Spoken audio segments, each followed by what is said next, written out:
Bonjour et bienvenue sur le podcast Explore Japon, le podcast qui explore le Japon sous toutes ses coutures. Des conseils voyage, de la culture ou bien de la vie tous les jours en passant par l'apprentissage du japonais, partons ensemble une fois par semaine pour ce magnifique pays qu'est le Japon. Bonjour à tous, on est back dans les bacs, c'est le retour du gros son après un succès interplanétaire dans toutes les discothèques de France, après 4 semaines consécutives premier au top 50 et à tourner en boucle au Macumba Night, il est temps de vous dévoiler le volume 2 de la compile des meilleurs dates du Japon. Mais avant ça, c'est parti pour le sommaire, mère. Bon, on va peut-être arrêter avec ça, hein. On va donc voir la vie d'une petite japonaise aux cheveux colorés, manger 9 crêpes et on va Nihongo Benkyo Shimasu. Bah oui. Et oui, et déjà on va dire bonjour, bah oui, bonjour à tous, après cette ouverture en mode discothèque pourrie. Après l'épisode Les Dates au Japon, on va donc continuer, vous l'avez compris, avec un volume 2, car il a été redemandé, acclamé. Rappelez-vous, je vous avais demandé si vous vouliez une suite à cet épisode, car j'avais d'autres anecdotes de Dates au Japon, et forcément, bande de coquinous, vous m'avez plébiscité en message privé pour que je continue les histoires de Daito avec Megumi. Et on va partir direct dans le vif du sujet. Je vais vous parler d'une Megumi avec qui je discutais depuis quelques mois. De temps en temps, c'était très sporadique avant de partir m'installer sur Kyoto. Alors la demoiselle, elle était sympathique, mais j'avais pas une affinité non plus de ouf, je dois l'avouer. Et au fur et à mesure, même, on va dire que ça a empiré, j'étais pas vraiment très intéressé. Car il faut le savoir, hein, les japonais, japonaises, peuvent être très très serviables. J'ai des potes qui ont quasi fait toute leur installation, vraiment toute leur installation, avec des japonaises sous le bras pour les aider. Dans le sens où quand ils ont dû ouvrir un compte en banque par exemple, ou aller à la mairie pour s'inscrire et avoir sa carte de résident, bref, dès qu'il y avait un peu de difficulté, bah, ils y allaient avec une japonaise avec qui ils parlaient depuis sur Tinder, sur je sais pas quel site, et qui se proposait instantanément pour les aider. Alors attention, hein, c'était pas le but de mes potes non plus, hein, que les japonais viennent vite les aider, etc. Et en gros ils se servent des japonais puis salut. Mais c'est les japonais et japonaises, hein, ils vont vite vous proposer au final leur aide. Et dans ces cas-là, voilà, sans que vous ayez rien demandé en fait. Et ils vont être tout de suite serviables.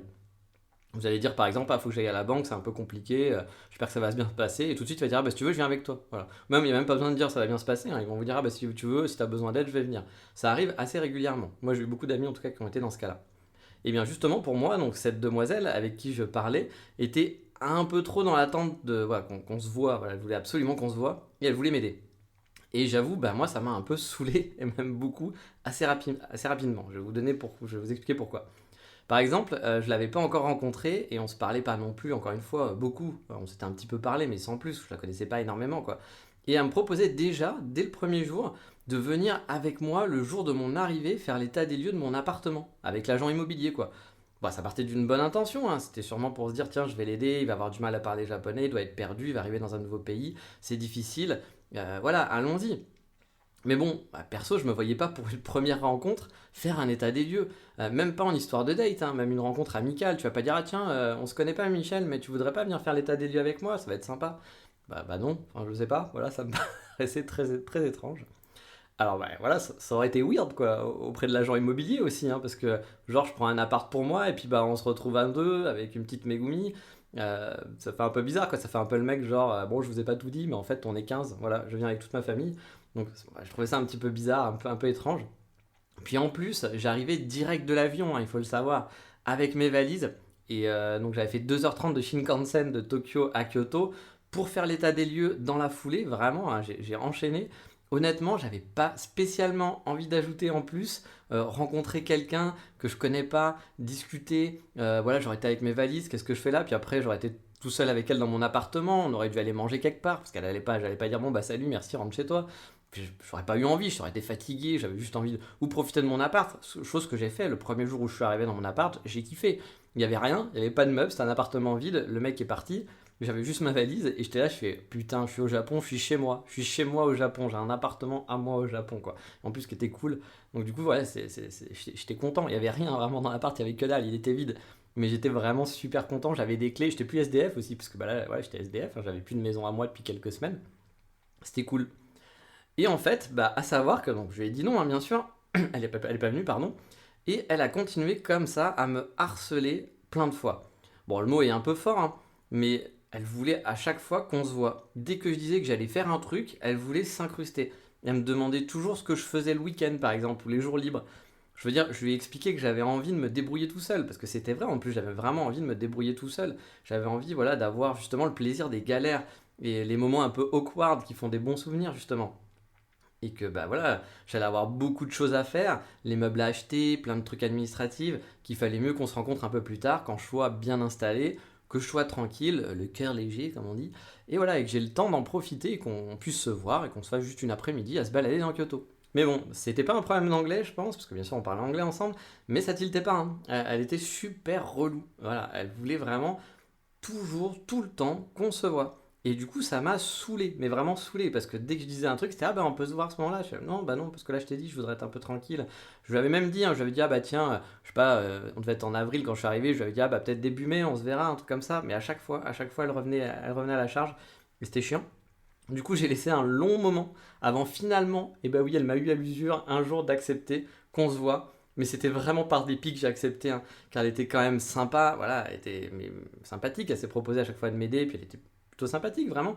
Mais le fait d'avoir comme un petit chien, de bouger la queue toutes les 10 secondes et de lui dire t'es dispo là, là, et là maintenant, et là, et là, et maintenant, et là, ah, là, peut-être, non, toujours pas, ah non, bah oui, c'est un peu lourd. Voilà, c'était un petit peu lourd et elle m'a dégoûté d'elle en fait à force, même si j'avais pas de but précis avec elle, je voulais pas forcément faire un date ou compagnon, on discutait comme ça. Mais elle m'a même dégoûté de la voir parce que j'aime bien rencontrer des gens et là franchement ça m'avait dégoûté.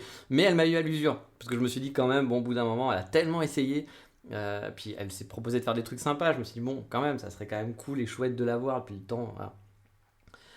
Donc voilà, je m'étais dit, allez, on va se revoir, on pourrait peut-être être amis, voilà, mais en étant clair, hein, etc. dessus, hein, pour pas que non plus elle s'emballe. Sauf que à peine le date fini, donc on a fait un petit date, on a passé la journée ensemble, etc. C'était sympa, sans plus, parce que voilà, pas très intéressante, enfin en tout cas c'était pas mon kiff quoi, même en tant qu'ami, hein, voilà, j'ai pas trouvé ça hyper chouette. Donc on rentre chacun chez soi, voilà. Et le lendemain, mais dès le lendemain, hein, elle me demande déjà ce que je fais le week-end prochain et commence déjà à s'incruster dans mes plannings, dans mes trucs que je suis en train de dire et que je suis en train de faire. Et c'était reparti quoi. Et là, c'était too much pour moi. Bon, là, dans cette histoire, c'est pas vraiment un comportement que j'ai vu souvent chez les japonaises, hein. Sauf, par contre, ce que je vous disais au début, c'est pas rare d'avoir un japonais ou une japonaise qui va vous... Alors, japonais, je sais pas, hein, mais une japonaise en tout cas, qui propose bah, pour la première fois, pour un premier date, de venir vous aider à faire un truc administratif. J'ai même eu un pote qui, un jour, après le premier date, a ramené une fille chez lui parce que ça s'était bien passé, etc. Bon, ils n'allaient pas forcément faire des cochincetés, mais voilà, elle était quand même allée chez lui, elle voulait voir chez lui. Et qu'est-ce qu'elle a fait? Elle a fait le ménage.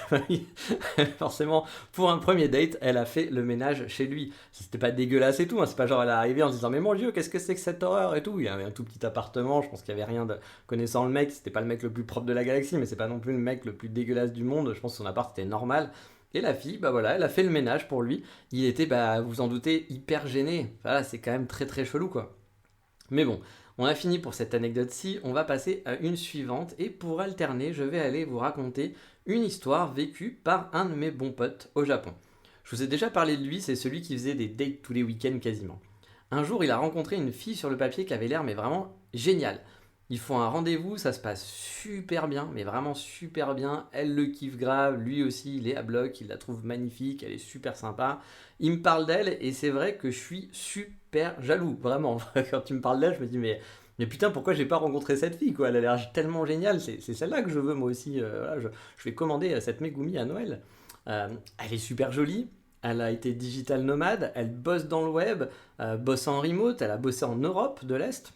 Donc on se dit que bah forcément elle n'est pas à fond dans la culture japonaise traditionnelle, donc ça veut dire la japonaise qui va vouloir être choufou, ça veut dire qu'il veut rester à la maison, s'occuper des enfants, faire le bento, et surtout passer beaucoup de temps au café avec ses copines, partir en vacances et vous engueuler si vous ne ramenez pas assez d'argent, parce que c'est ça un peu quand même le choufou aussi, hein. Elle parle super bien anglais, elle est adorable, bref, je suis méga jaloux, hein, il faut l'avouer, hein. Mais bon, je suis super content pour mon pote quand même, quoi, parce qu'il avait quand même bien galéré, il a enchaîné plein de dates, etc. Comme je vous l'avais dit, il voulait ne pas coucher avant le mariage, c'est important pour lui, etc. Donc c'est pas simple. Donc là, il trouve une fille vraiment, puis qui accepte aussi sa religion, voilà, qui est chrétien, etc. Elle accepte sa religion, elle accepte ses principes. Et on me dit, ouais, enfin, c'est génial, j'étais vraiment hyper content pour lui. Et donc bah, il me dit que c'est parfait, que franchement la fille elle est adorable, qu'elle s'occupe de lui, elle l'invite aussi parfois au resto. Et c'est pas tout, hein, c'est pas, elle est pas du tout petite princesse, etc. Bref, ça se passe parfaitement, mais vraiment parfaitement. Puis bon, on n'avait pas des nouvelles tout le temps, hein, c'était pas comme mon binôme que je voyais tout le temps, lui on se donnait des nouvelles de temps en temps. Donc 2 semaines passent et je lui reparle. Et puis du coup, je lui demande comment ça va. Et là, il me dit, ah, c'est fini, je suis plus avec. Mais genre d'un air vraiment détaché, quoi. Et on n'a pas le temps vraiment de discuter. Alors, je sais plus pourquoi, hein. Et je me dis, mais il est con ce type ou quoi? Enfin, c'est pas possible. Je fais là la fille idéale. Puis voilà, en plus, quand il m'en parle, là, il fait un peu genre détaché, genre ouais, mais c'était un peu trop bien, machin et tout, etc. T'es débile, enfin, j'avais envie de lui donner une claque, hein, vraiment. Je veux dire, le mec largue une fille, il sait pas ce qu'il veut. J'étais vraiment sur le cul, j'étais là en train de me dire, mais c'est pas possible, quoi. Et quelques jours plus tard, on peut se revoir, on a le temps de se faire un café, etc. Et il m'explique pourquoi il a largué cette fille. Et là, effectivement, j'arrive à mieux comprendre son choix. Et je vais vous expliquer, bien sûr, pourquoi vous vous en doutez. Donc j'avais oublié de dire en plus de toutes ses qualités à cette fille, à cette Megumi, donc qui était de Kobe. Donc elle revenait du Japon, elle voulait rester vivre au Japon. Donc voilà, c'est pas une histoire non plus de parce que parfois aussi ça peut être un problème, hein, c'est même souvent un problème, hein, le gaijin qui veut vivre au Japon et la japonaise qui elle, elle cherche un gaijin pour vivre à l'étranger. Donc il y a un peu incompatibilité, ça arrive assez régulièrement, hein, c'est souvent comme ça. Mais voilà, elle voulait vivre au Japon et après son expérience européenne, parce que voilà, ça lui avait plu, mais elle voulait s'installer là. Ses parents avaient une grande maison sur Kobe, ils avaient beaucoup d'argent et ils avaient même proposé que ils avaient une genre de dépendance, une maison dépendante, c'est une très grande maison, qu'ils puissent s'installer là-bas, donc pas de loyer à payer pour se lancer, etc. Enfin bref, encore une fois, on vous dit, mais t'as envie de le tabasser le mec en disant, mais t'es con ou quoi, enfin, t'as trouvé une fille géniale, qu'est-ce qui s'est passé quoi? Et voilà, c'est le bon plan quoi. Sauf que, voilà, je ne savais pas et qui me l'expliquera après, c'est que la demoiselle qui paraissait ouverte, hein, pas trop à l'ancienne, japonaise, etc., qui était un petit peu, une mix de cultures qui était donc plus facile pour nous, pour s'acclimater, on va dire, ça s'est vite compliqué. Parce qu'après une semaine, seulement une semaine où tout se passait bien, elle était déjà en train déjà de lui parler mariage. Mais quand je dis parler de mariage, c'était genre se marier à la fin du mois. Voilà. Vous avez bien entendu, à la fin du mois, pas en qu'est-ce que tu penses du mariage, genre est-ce que l'année prochaine ça te tenterait, est-ce que c'est quelque chose que tu veux faire ou pas du tout, voilà, c'est pas genre on sonde pour avoir des projets, non, c'était vraiment genre dans 2 semaines marions-nous quoi, voilà, oui, normal. Ça fera 4 semaines qu'on se connaît, c'est très bien. Euh, mais bon, ça va un peu vite pour mon pote, mais c'est vrai qu'au Japon, ça peut arriver des mariages qui vont très très vite, hein. J'ai souvent vu des gens se marier au bout de 2 mois, ce que moi je trouve un peu idiot, mais bon, parfois on n'a pas trop le choix, il y a les papiers si on veut rester avec la personne, mais quand même connaître quelqu'un au bout de 2 mois et se marier, c'est rarement positif, ça veut dire que c'est un peu la roulette russe, mais bon, après chacun fait ce qu'il veut, mais faites attention quand même. Et donc, donc ça allait un peu vite quand même pour mon pote, hein, et surtout qu'elle lui proposait donc de vivre chez ses parents, donc comme je l'avais dit, dans l'annexe, là, où ils auraient pu vivre quand même de façon indépendante. Et bien sûr, qui dit mariage au bout d'un mois, vous vous en doutez, on s'arrête pas là. Elle voulait aussi faire un enfant très rapidement, d'ici en gros quelques mois, quoi. Voire moins si possible. C'est-à-dire s'ils auraient pu l'avoir direct, au bout de 2 jours, le commander sur Amazon, à mon avis, elle l'aurait fait. Donc ça allait vraiment très très très très très très vite. Et mon pote n'était pas hyper fan. Et puis, assez rapidement aussi, elle connaissait sa situation. En gros, il était étudiant au Japon, il n'avait pas trop d'argent, il n'a pas un bagage de diplôme énorme, hein, voire pas du tout, il a juste un bac plus 2 comme moi. Je crois il avait fait juste une fac de japonais, et principalement, il avait fait des petits boulots dans la grande distribution. Donc voilà, on va pas dire qu'il avait une carrière qui fait rêver Megumi qui souhaite avoir un homme qui gagne beaucoup d'argent. Et voilà, en plus, lui, c'est pas du tout un carriériste. Lui, il a juste envie de vivre tranquillement au Japon. Même si c'est pour faire un boulot, par exemple dans le tourisme, travailler dans un hôtel, donc on va dire un petit boulot en gros, en autre, ça lui convient parfaitement. Tant qu'il gagne ce qu'il faut pour manger et dormir, être au chaud, ça lui va, lui veut juste être heureux avec quelqu'un. Et voilà, la vie simple quoi. Et puis c'est très bien, voilà. Et Megumi, elle, ce rêve-là à l'américaine japonaise, on va dire plutôt, ça lui plaisait pas trop. Pas du tout, parce que c'est pas le rêve à la japonaise, cet état d'esprit-là. Alors vous vous dites, oui, Megumi, elle bosse, c'est une working girl, elle a pas envie d'avoir un étudiant à la maison, ça peut se comprendre. Parfois, c'est vrai que les différences de revenus, etc., ça peut être compliqué dans un couple, et peut-être qu'elle s'est dit, oui, j'aimerais quand même que tu fasses un petit truc, que tu sois pas juste étudiant, ou que tu sois pas, voilà, que tu fasses pas juste des baïtos jusqu'à la fin de ta vie. Non, non, en fait, c'était pas ça. En fait, quand elle lui demandait ce qu'il allait faire après les études de japonais, et que lui, il répondait que bosser dans un hôtel, ça lui irait bien, et que c'est vrai que tu peux faire un bon boulot, tu peux même être bien payé dans un hôtel, hein, voilà. Elle lui répondait qu'il faudrait quand même qu'il ait un peu plus d'ambition, hein, et de travailler dans une grosse compagnie, avoir un vrai boulot, quoi, un vrai travail, être en costard, avoir la cravate, être un salariman, quoi, un vrai salariman qui ramène de l'argent tous les mois, beaucoup d'argent. Et puis qui ramène ses bonnes primes aussi à la fin de l'année, parce que c'est important de ramener la bonne prime. Avec elle, par contre, du coup, elle se voyait bien comme ça, dans le futur, s'occuper des enfants à la maison, pendant que lui aurait un vrai travail, qui ramène assez d'argent pour bien vivre. Bref, vous commencez à voir un petit peu le topo. On est passé de la fille japonaise qui travaille à travers le monde, ouverte, sympa, à la choufou qui cherche à avoir un bébé blond aux yeux bleus et rester à la maison tranquillou.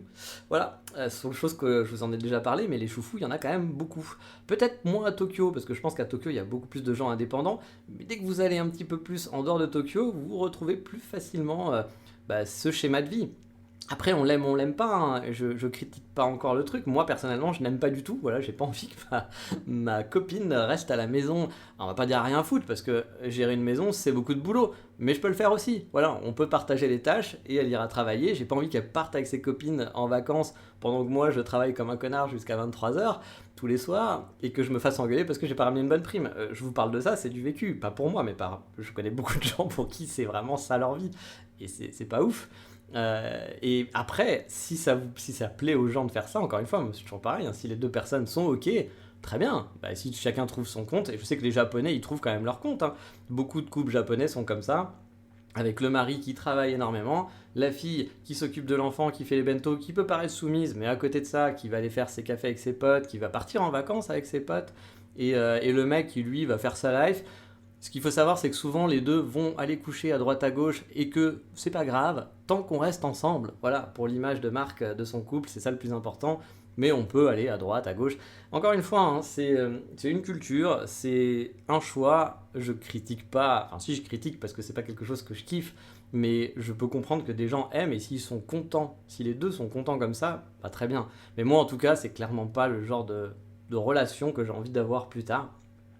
Mais bref, on va retrouver, on va retourner sur l'histoire de mon ami. Du coup, bah, ça l'a calmé, voilà, un peu, voire beaucoup. Et du coup, je comprends pourquoi, car effectivement, c'était plus du tout le portrait de la fille qui m'avait décrit au début. Car il faut le savoir, hein, j'ai déjà rencontré des filles aussi pour qui le but ultime aussi était d'avoir un enfant avec un gaijin. Mais vraiment, c'est-à-dire qu'elles veulent être avec un gaijin, non pas pour des raisons de il va mieux me traiter ou je vais me sentir plus proche de lui culturellement. Non, c'est juste parce qu'elles vous trouvent mignon ou sympa. Non, non, ce qu'elles veulent, juste, c'est vraiment, et je l'ai vraiment entendu de bouche de japonaise, je veux un bébé mignon. Voilà, mais vraiment, hein, ouvrez les guillemets, je veux un bébé mignon. Quand tu lui dis, mais pourquoi tu veux sortir avec un étranger? Ah, parce que je veux un bébé mignon blond. Ok, voilà, mais quand même, une couple, une relation, c'est un peu plus que juste. T'es pas en train de t'acheter un nouveau vêtement, quoi. Enfin, t'es pas en train de t'acheter un bébé. Enfin, pour certaines japonaises, c'est le cas. Voilà, donc c'est vrai que ça peut être un petit peu étrange. Il faut toujours faire un petit peu attention aux japonaises qui sont fans de gaijin. Parce que là, encore une fois, vous vous en doutez qu'il y a des chances que si le seul but de Megumi, c'est d'avoir un bébé mignon, il y a peu de chances que votre couple se passe bien dans le long terme. Hein. Je veux pas non plus trop m'avancer, mais voilà. Et donc, du coup, voilà, quand tu leur demandes pourquoi tu veux sortir quoi, avec un étranger plutôt qu'un japonais, mais c'est vraiment, ça fait froid dans le dos d'entendre je veux un bébé mignon quoi. Ça montre aussi un peu le niveau parfois de maturité de certaines japonaises aussi. Hein. Alors je dis parfois, hein, parce qu'encore une fois, on va pas généraliser, c'est pas le cas de toutes les japonaises, mais voilà, je l'ai déjà entendu plusieurs fois. C'est pas juste une japonaise qui m'a sorti ça une fois. C'est pour ça que j'en parle. S'il y avait juste une Megumi qui m'aurait dit ça, je vous en aurais pas parlé. C'est anecdotique. Ou je vous aurais dit, voilà, j'ai une fille un jour qui m'a sorti ça. Mais non, je l'ai quand même entendu une bonne dizaine de fois, juste dans mon expérience personnelle. Là, je vous parle vraiment de mon expérience personnelle. Je vous parle même pas d'amis qui m'en auraient parlé, quoi. Bon, moi qui veux pas d'enfant, forcément, ça va pas être un argument d'avoir un bébé mignon, en gros, qui va me convaincre hein, pour sortir avec cette Megumi. Et bon, même si j'en voulais, encore une fois, je pense que cet argument me ferait un peu fuir, hein, vraiment, car je suis pas sûr que voilà, Megumi va être avec moi juste parce qu'elle m'aime moi, mais plutôt pour mes spermatozoïdes peuvent apporter. Et j'avoue que j'ai un côté un peu romantique, ça me motive pas trop ce genre de relation. Mais allez, on va passer à la dernière partie de ce focus où j'avais aussi envie de partager mon ressenti, toujours comme d'hab. C'est un ressenti personnel hein, qui n'engage que moi, vous le savez hein, dans ce podcast, et que je suis pour l'ouverture, même s'il y a des choses que je n'aime pas, ça ne me dérange pas du tout que les gens fassent ça, tant qu'ils n'embêtent pas les autres. Voilà, c'est le seul truc. Mais voilà, donc toujours le ressenti personnel, on garde ça en tête. Pour avoir vécu, voilà, donc à Kyoto, je pense que pour trouver l'amour ou pour enchaîner les dates, Tokyo est plus facile d'accès. Dans le sens où à Tokyo, vous allez trouver des Japonais et des Japonaises déjà qui parlent anglais beaucoup plus facilement. Et en plus grand nombre aussi, forcément. La ville, c'est la capitale, il y a un mix des cultures, et bon, il y a 40 millions d'habitants, là où dans le Kansai, tout confondu, vous arrivez à 20 millions, entre Kyoto, qui est 1,4 million, Osaka, c'est environ 2 millions, Kobe, c'est aussi 1,4 dans ces eaux-là.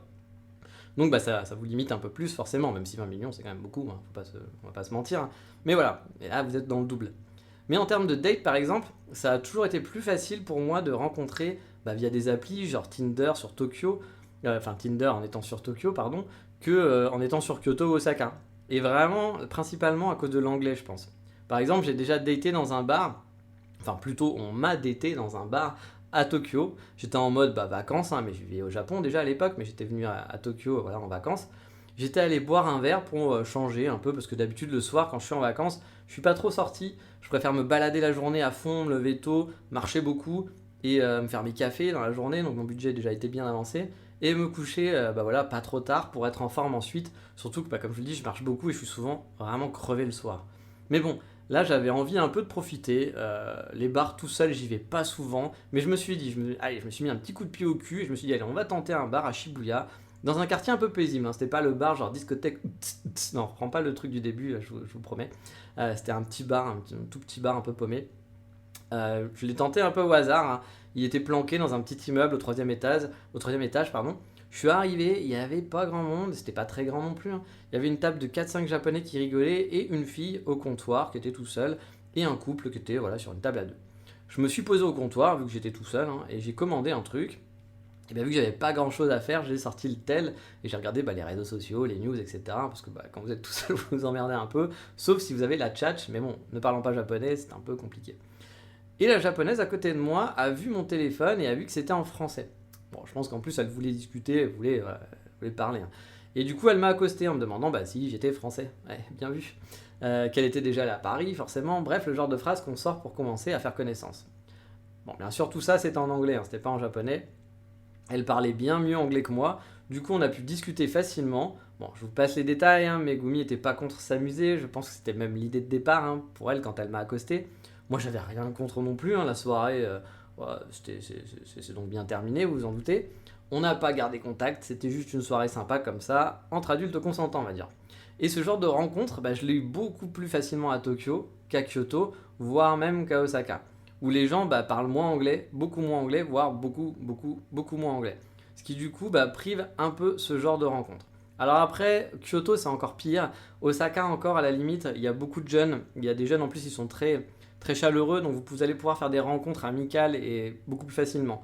Mais pour les dates, quand même, j'ai trouvé que Tokyo c'était quand même beaucoup plus simple, même par rapport à Osaka. Et ça, je l'ai aussi souvent entendu auprès d'autres gaijins qui vivent au Japon, qui ont vécu à Tokyo et on va dire aussi un peu en province.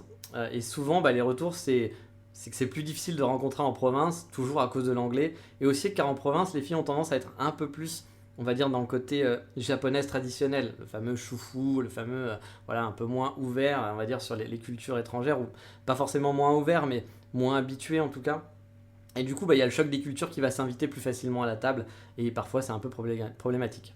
Encore une fois, hein, je vous le dis, on généralise, hein. Je vous dis pas que vous ne pourrez pas trouver une Megumi ou un Juichi à Kyoto, à Fukuoka, à Osaka, à Sapporo. J'en connais plein qui sont mariés, qui ont rencontré leur copine sur place en ne parlant pas très bien japonais. Donc oui, bien sûr, c'est faisable. Mais franchement, on note, en tout cas moi je note une différence entre Tokyo et le reste du Japon, je trouve, de ce côté-là. Les rencontres sont plus faciles à Tokyo. Donc si votre but ultime pour vous et que vous avez un focus, c'est rencontrer l'amour de votre vie, votre Juichi à vous, ou votre Megumi, la vôtre à vous, il vaut peut-être mieux dans votre projet faire un focus sur Tokyo. Et si vous êtes un accro du cul, du sexe, oui ça arrive et puis il n'y a pas de mal, hein. Quand tout le monde est consentant, encore une fois, il n'y a vraiment pas de mal. C'est pareil, Tokyo ça sera peut-être plus approprié je pense pour faire des rencontres sans lendemain. Et là, vous avez entendu un bruit bizarre, c'est normal, j'enregistre dans la cuisine et mon téléphone était à côté d'une assiette et j'ai tapé dedans sans faire exprès. Donc voilà, c'était le petit moment vie du podcast. Et donc voilà, c'était aussi les moments du conseil du Doc Eddy Full sur Fun Radio. Et vous vous en doutez, il me reste des anecdotes de date pas mal dans les tiroirs, donc pareil que la dernière fois, si vous voulez un volume 3, Je vous en ai parlé dans l'épisode précédent, parce que j'avais pas encore enregistré de podcast, mais vu qu'il était un peu long, je l'ai pas rajouté. J'ai une super anecdote de date d'un pote pour qui c'était vraiment très awkward et qui vous permettrait aussi de comprendre que les Japonais et les Français en termes de date, c'est pas toujours la même approche. C'est très rigolo, une anecdote très très drôle. Donc si vous voulez ce volume 3, comme d'hab la dernière fois, harcelez-moi de messages, en message privé, sur Twitter, sur Instagram, sur Facebook, et vous me dites on veut du date, on veut de la date, on veut de la Megumi, on veut du Juichi. Bon, pour le Juichi je suis désolé, encore une fois je m'y connais moins donc je peux moins en parler. Mais voilà, si vous voulez encore des petites anecdotes de date, n'hésitez pas, je vous ferai un épisode 3, et si vous en voulez pas, j'en ferai pas, tout simplement, et je garderai cette anecdote pour moi qui me fait beaucoup marrer. Parce que j'ai pas envie non plus de vous saouler, hein, voilà. Si les thèmes vous tentent pas trop, hein, bon, j'avais compris qu'il y avait quand même de la demande la dernière fois, mais peut-être que 2 épisodes c'est suffisant, ou alors jamais 203, hein. Donc à vous de voter. Et tiens, on va être fou, je vais même mettre un sondage sur le Patreon en mode libre, donc il sera accessible pour tout le monde, donc pas besoin d'être abonné, pour savoir si vous voulez un volume 3 ou non. Voilà. Allez voter sur le Patreon de l'émission, le Patreon c'est patreon.com/explorejapon.com, de toute façon il y a l'adresse dans la description de l'épisode. Si vous écoutez sur iTunes ou autre, vous cliquez sur le lien et tout va bien et vous allez voter pour oui, je veux de la date ou non, t'arrêtes de nous saouler avec ces putains de dates, fais-nous plutôt une balade. Mais sur ce, il est grand temps de passer à l'instant moment.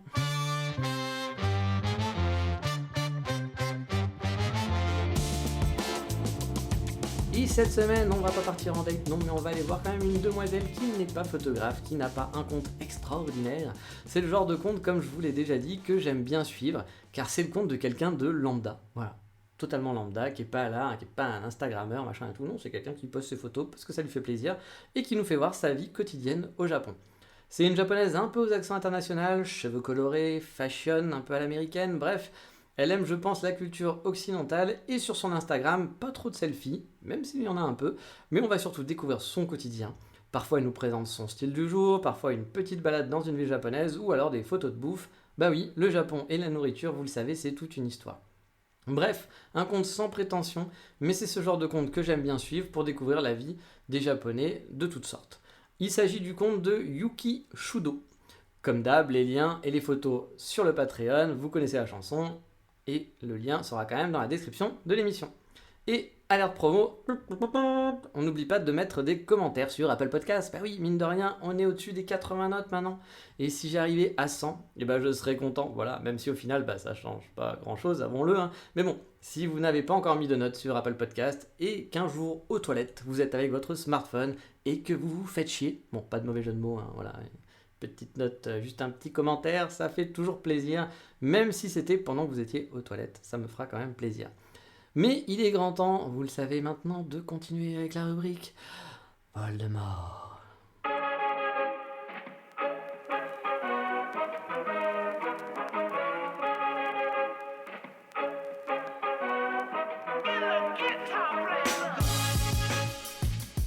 Et cette semaine, on va faire dans le franchouillard, oui, pour le Voldemort de la semaine, car on va manger des crêpes. Oui, des crêpes à Kyoto, je vous ai déjà parlé maintes fois de cette surprenante tradition qui veut qu'on ne mange pas de crêpes après 18h, et c'est effectivement le cas dans la crêperie du jour, car elle ferme elle aussi en fin d'après-midi, ce qui est totalement chiant au passage.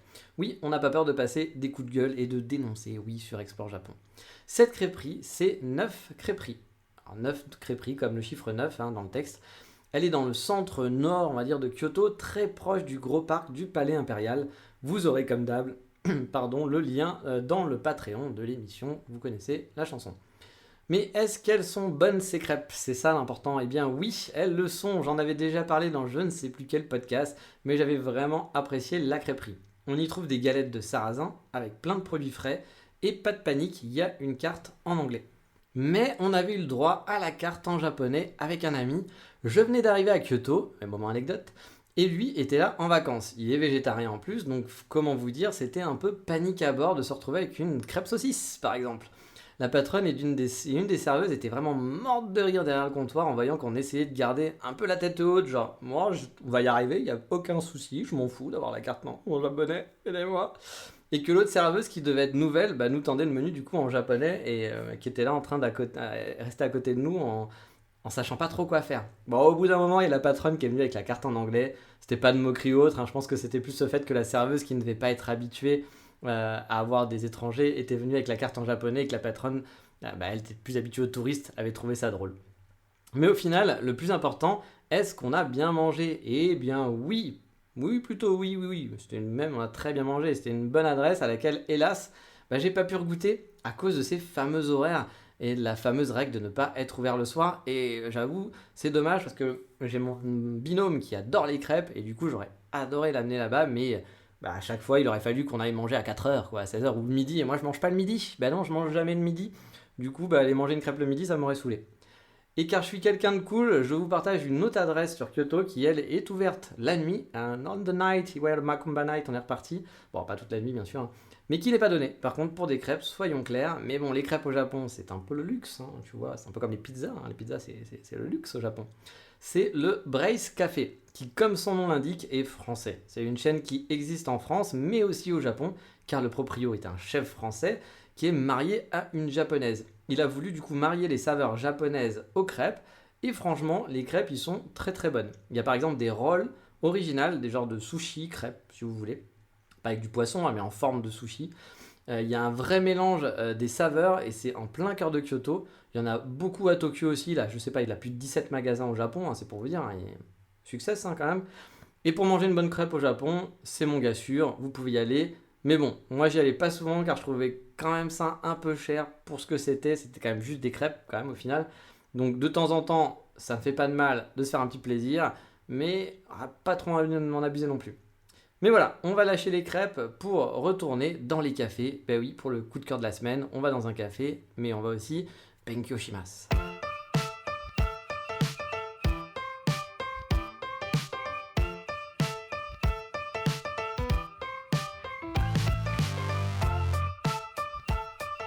Benkyo Shimasu, ça veut dire quoi?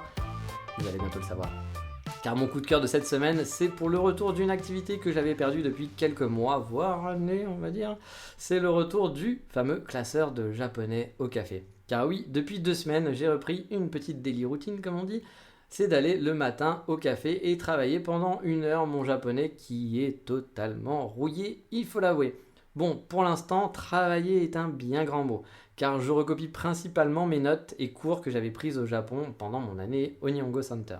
En gros, j'avais un classeur avec des fiches de révision que j'avais faites à l'époque, et je recopie tout ça sur mon MacBook dans des Google Sheets, des Google Docs plutôt, pour la simple et bonne raison que si je veux continuer d'apprendre le japonais, il va falloir tout de même que je me débarrasse de ce gros classeur, et d'un livre aussi que j'aime beaucoup mais qui est impossible de retrouver en PDF. Du coup, je me suis dit que j'allais passer l'été à tout recopier pour avoir en version numérique avec moi partout toutes ces petites infos. Car entre le classeur et les livres, j'en ai pour 2 kg dans la valise, donc 2 kg de moins sachant que j'ai un poids à ne pas dépasser. C'est toujours ça de prix pour remplacer par autre chose peut-être d'un petit peu plus pratique. Car oui, Digital Nomad, c'est un peu comme dans Full Metal Alchemist, il faut un échange équivalent. Si demain je veux ajouter un short et un pantalon, il faut que j'enlève l'équivalent en poids. C'est une gymnastique un peu spéciale, mais on s'y habitue. Bref, j'ai repris le japonais tranquillement, j'espère, ce qui est le plus difficile pour moi, ça va être de tenir dans le temps, d'en faire en gros 4 heures par semaine, du mardi au vendredi matin. Si j'arrive à tenir jusqu'à la fin d'année, je serai déjà bien content. Oui, car j'ai jamais été super balèze pour et non plus pour dire ce mot-là, comme vous avez pu le voir. Donc je ne suis pas balèze pour l'auto-motivation dans l'apprentissage des langues. Mais bon, je suis content déjà d'avoir repris, c'est mon petit bonheur de la semaine, et c'est déjà pas mal.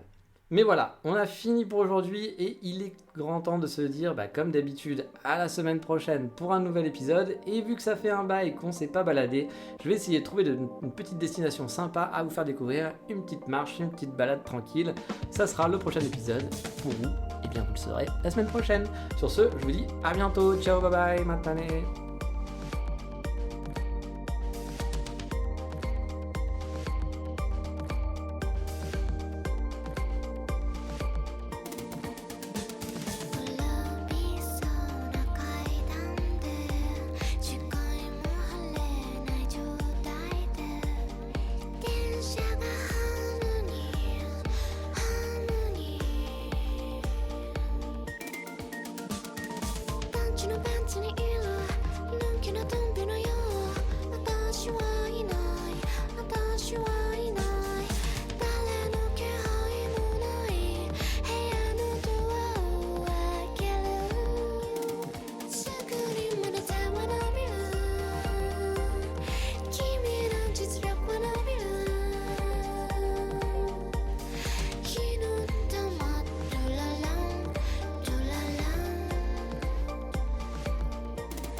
すぐに